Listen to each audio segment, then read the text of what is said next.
दोस्तों नमस्कार, आप सभी का मेरे YouTube चैनल पर हार्दिक स्वागत है। दोस्तों, क्या आप जानते हैं कि भगवान शनिदेव किसी के शत्रु नहीं हैं, फिर भी लोग उनके नाम से इतना डरते क्यों हैं? आखिर शनिवार का व्रत करने से जीवन की परेशानियां कैसे दूर होती हैं? क्या सच में शनिदेव व्यक्ति का भाग्य बदल सकते हैं? आज की इस वीडियो में हम आपको बताएंगे शनिवार व्रत की संपूर्ण पौराणिक कथा व रहस्य, जिसे बहुत कम लोग जानते हैं। साथ ही जानेंगे सही पूजा विधि, व्रत के नियम, उद्यापन की प्रक्रिया और वे उपाय जिनसे भगवान शनिदेव की विशेष कृपा प्राप्त होती है। अगर आप भी शनि दोष, साढ़े साती, आर्थिक परेशानियों या बार बार आने वाली बाधाओं से परेशान हैं, तो इस वीडियो को अंत तक जरूर देखें, क्योंकि हो सकता है आज मिली यह एक जानकारी आपके जीवन की दिशा ही बदल दे। आइए जानते हैं शनिवार व्रत की पूजा विधि। शनिवार के दिन प्रातः ब्रह्म मुहूर्त में उठकर स्नान करें। स्वच्छ अथवा काले या नीले रंग के वस्त्र धारण करें। घर के मंदिर या शनिदेव के मंदिर में सरसों के तेल का दीपक जलाएं। शनिदेव को काला तिल, उड़द की दाल, नीले या काले पुष्प, सरसों का तेल और लौंग अर्पित करें। पीपल के वृक्ष के नीचे भी दीपक जलाना अत्यंत शुभ माना जाता है। इसके बाद शनि चालीसा, शनि स्तोत्र अथवा ओम शन शनिचराय नमः मंत्र की कम से कम 108 बार माला करें। दिन भर सात्विक आहार ग्रहण करें या अपनी क्षमता के अनुसार उपवास रखें। गरीबों, जरूरतमंदों, वृद्धों और दिव्यांग लोगों को भोजन, काले तिल, काली उड़द, लोहे के पात्र, छाता या वस्त्र का दान करना विशेष फलदायी माना जाता है। संध्या के समय पुनः शनिदेव की आरती करें और अपने परिवार की सुख समृद्धि की प्रार्थना करें। आइए जानते हैं व्रत के नियम। व्रत के दिन किसी का अपमान न करें। झूठ, फल, क्रोध और नशे से दूर रहें। पशु पक्षियों, विशेषकर कौवों और काले कुत्तों को भोजन कराना शुभ माना जाता है। अपने माता पिता, गुरु और बुजुर्गों का सम्मान करें। ईमानदारी और परिश्रम का पालन करें, क्योंकि शनिदेव कर्म और न्याय के देवता हैं। तो आइए बिना किसी देरी के शुरू करते हैं शनिवार व्रत की संपूर्ण पौराणिक कथा। सनातन धर्म में सप्ताह के प्रत्येक दिन का संबंध किसी न किसी देवता से माना गया है। शनिवार का दिन न्याय के देवता भगवान शनि महाराज को अर्पित है। शनिदेव को कर्मों का फल देने वाला देव कहा जाता है। वे किसी के शत्रु नहीं हैं, बल्कि हर व्यक्ति को उसके कर्मों के अनुसार न्याय प्रदान करते हैं। इसलिए जो व्यक्ति सच्चे मन से शनिवार का व्रत करता है, भगवान शनि उसकी कठिनाइयों को दूर कर उसे सुख समृद्धि और सम्मान का आशीर्वाद देते हैं। धार्मिक मान्यताओं के अनुसार शनिवार का व्रत करने से शनि की साढ़े साती, ढैया और अन्य ग्रह दोषों का प्रभाव कम होता है। जीवन में चल रही आर्थिक परेशानियां,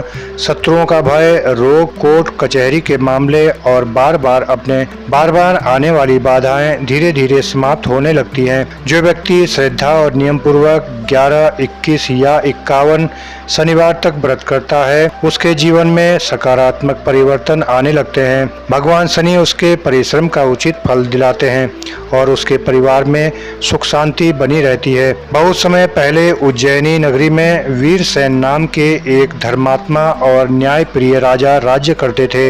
उनकी प्रजा उनसे अत्यंत प्रसन्न थी। राज्य में धन धान्य की कोई कमी नहीं थी। एक दिन देवताओं की सभा में सभी ग्रह अपनी अपनी महिमा का वर्णन कर रहे थे। सूर्यदेव ने स्वयं को सर्वश्रेष्ठ माना। चंद्रमा ने कहा कि संसार उनके बिना अधूरा है।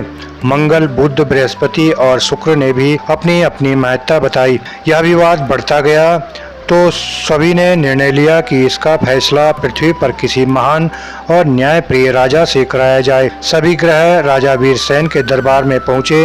राजा ने सभी का सम्मान पूर्वक स्वागत किया। ग्रहों ने कहा, राजन, आप न्याय प्रिय हैं, बताइए कि हम 7 ग्रहों में सबसे श्रेष्ठ कौन है? राजा बड़ी कठिन परिस्थिति में पड़ गए। यदि किसी एक ग्रह को श्रेष्ठ बताते तो बाकी ग्रह नाराज हो जाते। काफी विचार करने के बाद राजा ने 7 सिंहासन बनवाए। पहला सिंहासन सोने का, दूसरा चांदी का, तीसरा कांसे का, चौथा पीतल का, 5वां शीशे का, छठा रांगे का और सबसे अंतिम सिंहासन लोहे का बनाया गया।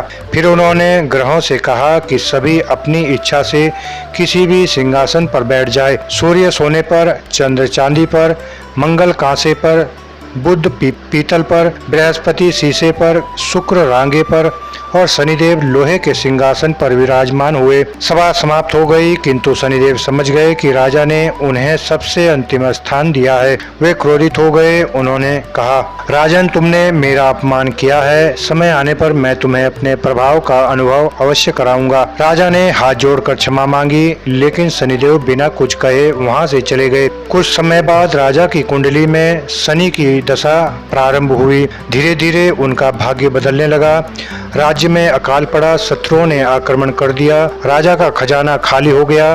विश्वास पात्र मंत्री भी उनका साथ छोड़ने लगे। एक दिन परिस्थितियां इतनी खराब हो गई कि राजा को अपना राज्य छोड़कर जंगल में भटकना पड़ा। वे अपनी रानी के साथ एक नगर पहुंचे, जहां उन्होंने एक सेठ के यहाँ नौकरी कर ली। राजा ईमानदारी से काम कर रहे थे। एक दिन सेठ के घर में एक अत्यंत बहुमूल्य हार गायब हो गया। सभी नौकरों पर संदेह किया गया। किसी ने झूठा आरोप राजा पर लगा दिया। राजा निर्दोष थे, फिर भी उन्हें अपराधी मान लिया गया। राजा को कारागार में डाल दिया गया। कुछ कथाओं में वर्णन मिलता है कि राजा के हाथ पांव तक कटवा दिए गए ताकि वे फिर कभी चोरी न कर सकें। राजा ने इसे भी अपने कर्मों का फल मानकर भगवान शनि का स्मरण किया। उन्होंने कभी किसी को दोष नहीं दिया। वे प्रतिदिन मन ही मन शनि मंत्र का जाप करते रहे। समय बीतता गया। एक शनिवार की रात्रि शनिदेव राजा के स्वप्न में प्रकट हुए। उन्होंने कहा, राजन, तुम्हारा कष्ट अब समाप्त होने वाला है। तुम्हारे धैर्य, सत्य और सहनशीलता से मैं प्रसन्न हूँ। उसी रात सेठ को भी स्वप्न आया। शनिदेव ने कहा, जिस व्यक्ति पर तुमने चोरी का आरोप लगाया है वह निर्दोष है। वास्तविक चोर कोई और है। अगली सुबह जांच करने पर असली चोर पकड़ लिया गया। सेठ राजा के चरणों में गिर पड़ा। उसने क्षमा मांगी और उन्हें सम्मान सहित मुक्त कराया।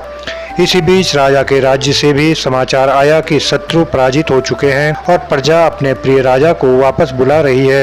राजा अपने राज्य लौटे। उनका भव्य स्वागत हुआ। उन्होंने सबसे पहले शनिदेव का मंदिर बनवाया और पूरे राज्य में शनिवार व्रत करने का संदेश दिया। उस दिन के बाद उनके जीवन में कभी कोई कष्ट नहीं आया।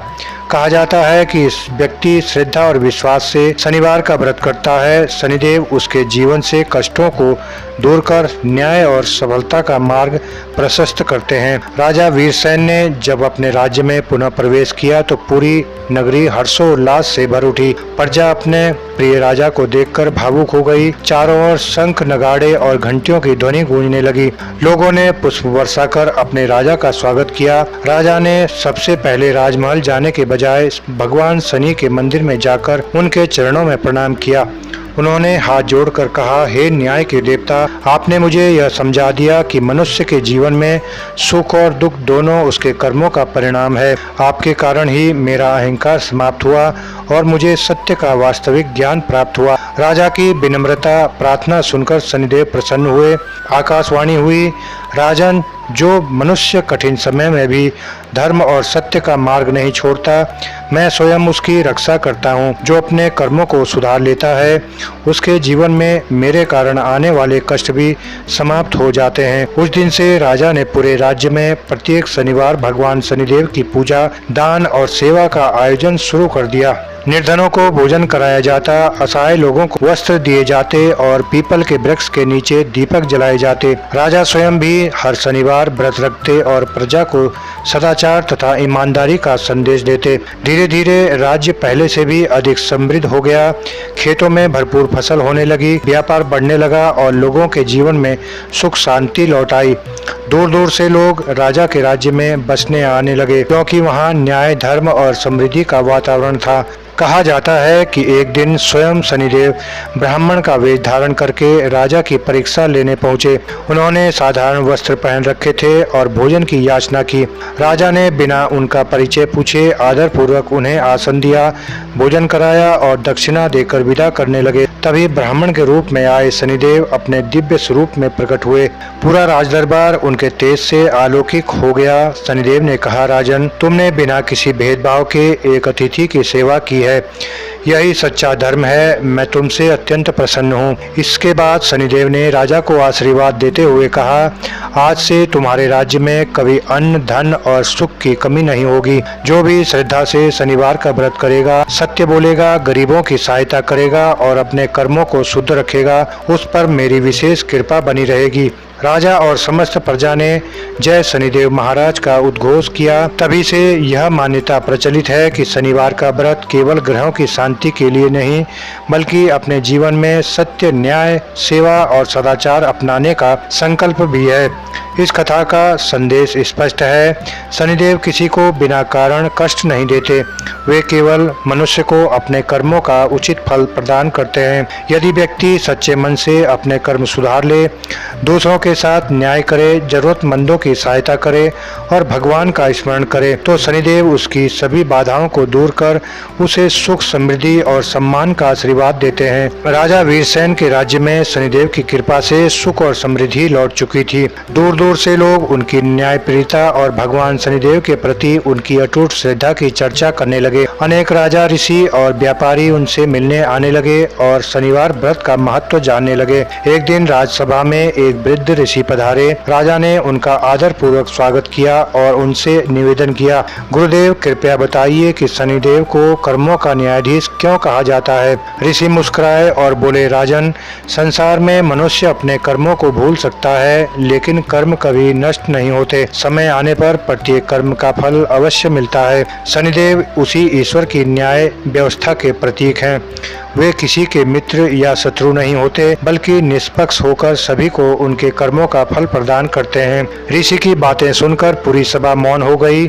सभी ने समझ लिया कि जीवन में किसी भी प्रकार का छल, कपट, अहंकार और अन्याय अंततः मनुष्य को दुख ही देता है। इसी बीच राज्य में एक धनी व्यापारी रहता था।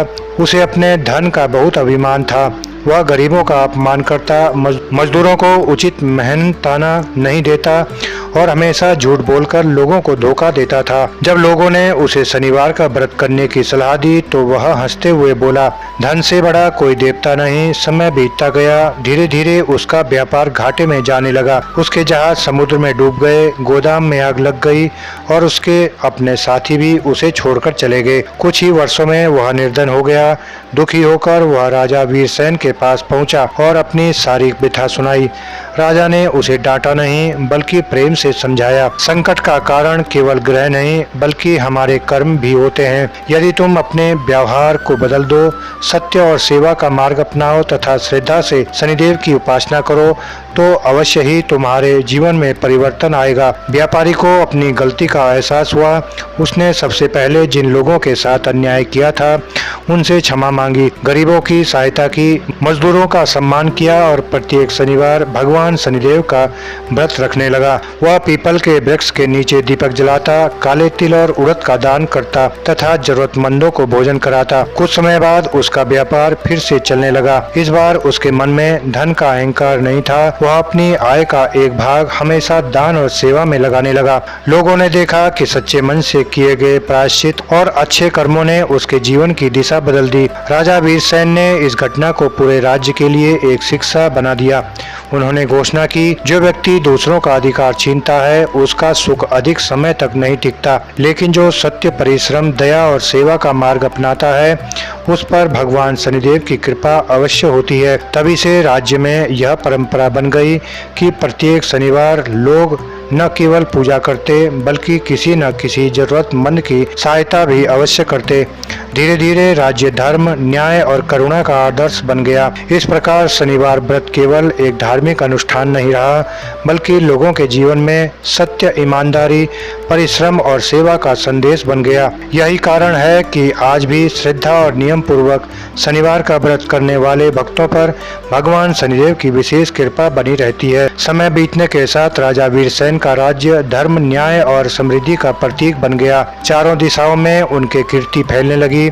लोग कहते थे कि जिस राज्य में राजा स्वयं धर्म का पालन करता है, वहां भगवान शनिदेव की कृपा सदैव बनी रहती है। एक दिन राजा ने अपने राजगुरु से पूछा, गुरुदेव, जो भक्त श्रद्धा से शनिवार का व्रत करता है उसे व्रत का उद्यापन कैसे करना चाहिए। राजगुरु ने कहा, राजन, जब कोई भक्त 11, 21 या 51 शनिवार का व्रत पूर्ण कर ले, तब अंतिम शनिवार को विशेष पूजा करनी चाहिए। प्रातः स्नान करके भगवान शनिदेव का विधि पूर्वक पूजन करे, सरसों के तेल का दीपक जलाए, काले तिल, काली उड़द, नीले या काले पुष्प अर्पित करे और ओम सन शनिचराय नमः मंत्र का श्रद्धा पूर्वक जप करे। इसके बाद शनि चालीसा और शनिदेव की आरती करें। उन्होंने आगे कहा, उद्यापन के दिन गरीबों और जरूरतमंदों को भोजन कराना, वस्त्र, काला तिल, काली उड़द, लोहे का पात्र या अपनी सामर्थ्य के अनुसार दान देना अत्यंत शुभ माना गया है।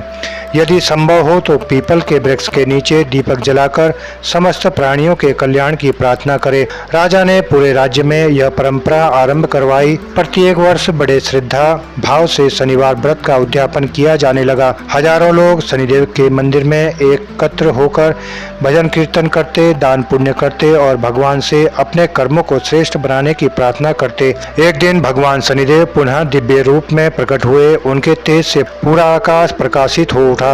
उन्होंने राजा और प्रजा को संबोधित करते हुए कहा, हे मनुष्यों, बहुत से लोग मुझसे भय खाते हैं, लेकिन मैं भय का नहीं, न्याय का देवता हूँ। मैं किसी को बिना कारण कष्ट नहीं देता। जो जैसा कर्म करता है वैसा ही फल पाता है। जो सत्य बोलता है, माता पिता और गुरु का सम्मान करता है, मेहनत की कमाई खाता है, किसी का अधिकार नहीं छीनता और दीन दुखियों की सेवा करता है, उस पर मेरी विशेष कृपा सदा बनी रहती है। शनिदेव के वचन सुनकर सभी लोगों की आंखें श्रद्धा से भर आई। उन्होंने संकल्प लिया कि वे केवल व्रत ही नहीं करेंगे, बल्कि अपने जीवन में सदाचार, सत्य, ईमानदारी और सेवा के मार्ग पर भी चलेंगे। कहा जाता है कि उसी दिन से राजा वीरसेन के राज्य में कभी भी अकाल, अन्याय या अशांति नहीं हुई। प्रजा सुखी रही, व्यापार बढ़ता गया और धर्म की स्थापना होती रही। राजा ने जीवन भर भगवान शनिदेव की उपासना की और अंत समय में उन्हें दिव्य लोक की प्राप्ति हुई। दोस्तों, यह पावन कथा हमें सिखाती है कि भगवान शनिदेव दंड देने वाले नहीं, बल्कि न्याय करने वाले देवता हैं। वे मनुष्य के पद, धन या शक्ति को नहीं देखते, बल्कि उसके कर्मों को देखते हैं। इसलिए हमें हमेशा सत्य बोलना चाहिए, ईमानदारी से परिश्रम करना चाहिए, किसी के साथ अन्याय नहीं करना चाहिए और जरूरतमंदों की सहायता करनी चाहिए। यदि जीवन में कठिन समय आए तो घबराने के बजाय धैर्य रखें, अपने कर्मों का आत्मनिरीक्षण करें और श्रद्धापूर्वक भगवान शनिदेव का स्मरण करें। सच्ची भक्ति, अच्छे कर्म और सेवा का भाव ही शनिदेव को सबसे अधिक प्रिय है। इसी विश्वास के साथ जो भक्त शनिवार का व्रत करता है, भगवान शनिदेव उसके जीवन में दुख, बाधाएं और नकारात्मकता दूर करके उसे सुख, समृद्धि, सम्मान और उत्तम स्वास्थ्य का आशीर्वाद प्रदान करते हैं। बोलिए न्याय के देवता सूर्य पुत्र भगवान शनिदेव महाराज की जय। दोस्तों, आशा करता हूँ आपको यह कथा पसंद आई होगी। कथा पसंद आई हो तो वीडियो को लाइक करें, शेयर करें और मेरे इस चैनल को सब्सक्राइब जरूर करें। धन्यवाद।